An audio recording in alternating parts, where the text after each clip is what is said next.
all need to make smart decisions with our money. The Long-Term Investor podcast shows you how by distilling complex financial matters into easily digestible lessons.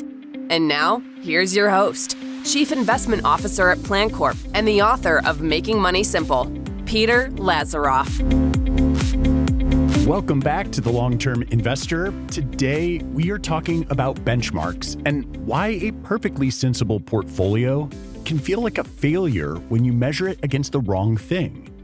Benchmarks measure performance and shape what performance feels like. When the benchmark doesn't align with what you own or what you're trying to achieve, regret can become the default reaction even when the plan is working.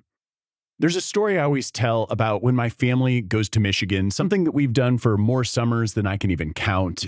We'll spend these long days by the water, eat slow dinners, and then we walk to the corner market for ice cream every night. But there was one year I was on a strict diet and I limited myself to one ice cream cone for the whole week. And by the time it arrived, I had been dead set on getting cookie dough ice cream. But as I stepped up to the counter, everyone around me started campaigning for Mackinac Island fudge. "You have to get it," they said. "It's the best." I changed my order at the last second, and the cone was fine, but I spent most of it thinking about cookie dough ice cream. And for the rest of the week, I watched everyone else order exactly what they wanted, including cookie dough more than once. The regret was small, but it lingered. With investing, the stakes are obviously higher, but regret shows up as that same sinking feeling tied to the road you did not take. With investing, the stakes are obviously higher, but regret shows up as that same sinking feeling tied to the road you didn't take, the choice that looks better after the fact. As we discussed a few weeks ago in episode 262, hindsight bias edits the past. After an outcome is known, the earlier uncertainty fades and reasonable decisions start to look like obvious mistakes. You can see exactly what the S&P 500 did over the last decade, and you can pull up the fund you didn't buy or the strategy you dropped right before it recovered. Every line on a graph becomes a version of cookie dough ice cream that you passed up, and every what if has a data series. Many investors never choose a benchmark on purpose.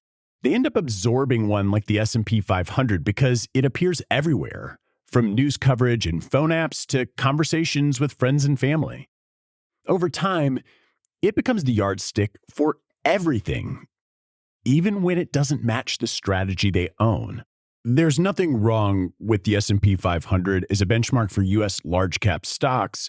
The problem begins when it's used to judge a portfolio it doesn't represent, because many diversified portfolios include international stocks, small-cap stocks, bonds, cash. A narrow U.S. large-cap index doesn't measure that whole picture. Short-term comparisons add another problem, because over 6 months or 1 year, results are heavily influenced by noise and events no investor could reliably anticipate.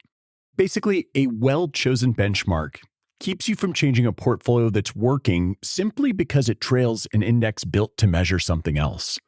So, what makes a good performance-based benchmark? The CFA Institute describes a 7-part test for a valid benchmark that can be remembered using the acronym SAMURAI. Now, I'm going to take the traits one at a time and apply each to a real example, the net return version of the MSCI ACWI index measured in US dollars. Now, ACWI, ACWI, stands for All Country World Index. It includes large and mid-cap stocks from developed and emerging markets, covering about 85% of the investable global stock market. We are going to evaluate ACWI as a benchmark for the global equity portion of a portfolio, but not for the entire balanced portfolio that perhaps also contains bonds and cash. So the first trait in SAMURAI, the letter S, stands for specified in advance. So a benchmark works when it's chosen before the outcome is known. Unfortunately, investors often do the opposite. They will look back and grab whichever comparison looks most attractive. The second letter in SAMURAI, A, stands for appropriate, and an appropriate benchmark reflects the portfolio's intended assignment. MSCI ACWI represents broad, global large and mid-cap equities rather than one country or investment style, making it a very reasonable benchmark for a diversified global stock allocation. Now, if the portfolio includes a meaningful small cap allocation, the MSCI ACWI IMI, or the Investable Market Index version, might be more appropriate just because it extends coverage to small companies and roughly 99% of the global equity opportunity set. The next one is measurable. A benchmark must produce a return that can be consistently calculated and tracked over time. If we're looking again at measuring MSCI ACWI, that meets the standard because its returns and fact sheets are publicly available and regularly reported. Unambiguous. The next one is an unambiguous benchmark is explicit about what it holds and how it's built. It should also identify the currency and return convention being used. So looking at MSCI ACWI, MSCI publishes the index methodology, including what qualifies for inclusion, how securities are weighted, and when the index is reviewed. And one quick technical note, in this example, we've been using the net return version that is measured in US dollars. And net return just means that dividends are reinvested after withholding taxes assumed under MSCI's methodology. Now, this is a pretty common benchmark, but you've maybe never really understood what that net return is. So it does not mean the return is net of fund expenses, advisory fees, or every tax an individual investor might owe. But, that is sort of what it means. Now, this sounds very similar to measurable, but measurable asks whether you can observe the result. Unambiguous asks whether everyone is measuring the same thing.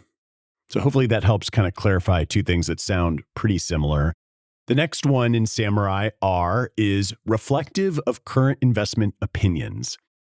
So when we talked about appropriate, that was asking whether a benchmark fits the portfolio's assignment, whereas reflective asks whether the benchmark's securities and factor exposures are familiar enough that you can form a view about them. So if you're an individual investor, as I suspect most of you are, I'd translate that as understanding the benchmark's major exposures and how it is constructed, not necessarily knowing every company it owns. So if we're talking about the MSCI ACWI, those exposures include market cap weighted, large and mid cap stocks across developed and emerging markets. The A next is accountable. So accountable means accepting the benchmark as a fair test and taking responsibility for explaining the portfolio's departures from it. So if you only like the comparison when you're winning, it isn't really a benchmark, it's more of a mood ring. And so specified in advance is about when you choose the benchmark. Accountable, the one we're on right now, accountable is about continuing to accept it after the results arrive. With the MSCI ACWI, accountability means being able to explain intentional departures such as country, size, or factor tilts, and continuing to accept ACWI as the standard even when those departures underperform. Lastly, we have I, and it stands for investable. Investable means that the benchmark represents a feasible alternative an investor could have reasonably pursued. You cannot buy an index directly, but investors can own index funds and ETFs that seek to track the MSCI ACWI, and that makes it a realistic alternative rather than a hypothetical portfolio no one could have owned. When the benchmark passes the Samurai test, the conversation around performance changes. The question of why didn't I beat the S&P 500 gives way to questions that fit the portfolio. For example, given the strategy I chose, is this a reasonable result? Does my performance reflect choices I made on purpose? How much risk did I take relative to this benchmark? In my opinion, those questions shift the focus from ego to process. A performance gap becomes a prompt to identify its source. Intentional allocation choices, cash, fees, implementation, or drift before deciding whether anything needs to change. Outperformance deserves the same scrutiny. Did it come from skill, luck, or taking more risk than planned?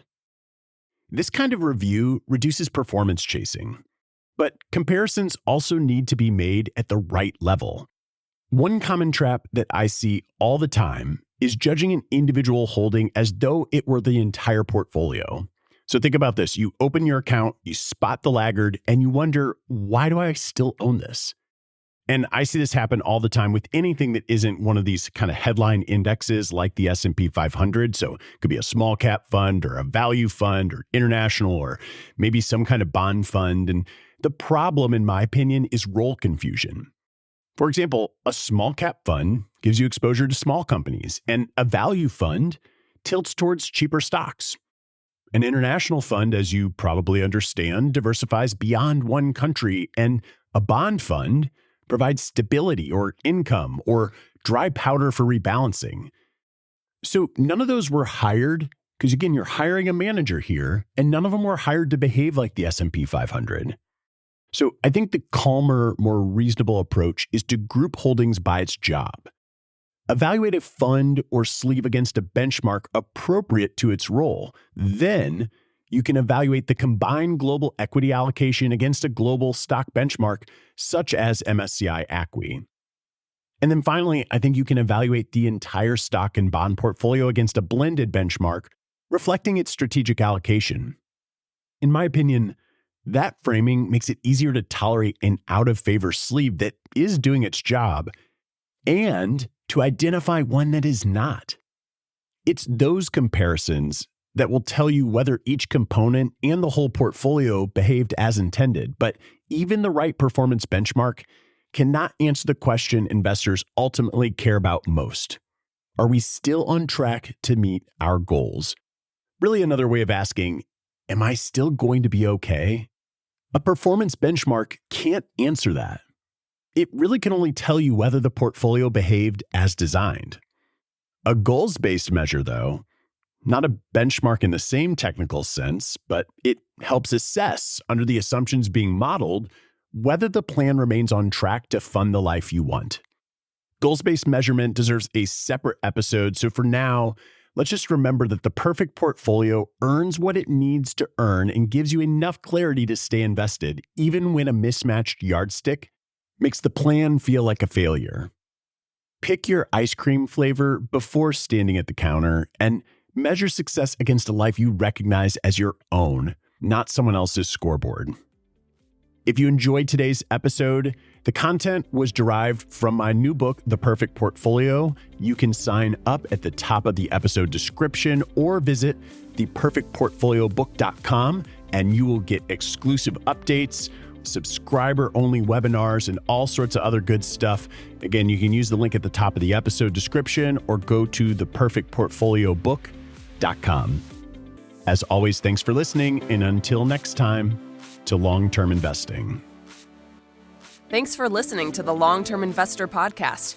To access free financial resources and submit questions to be answered on the show, visit thelongterminvestor.com. Peter Lazaroff is an employee of PlanCorp and BrightPlan.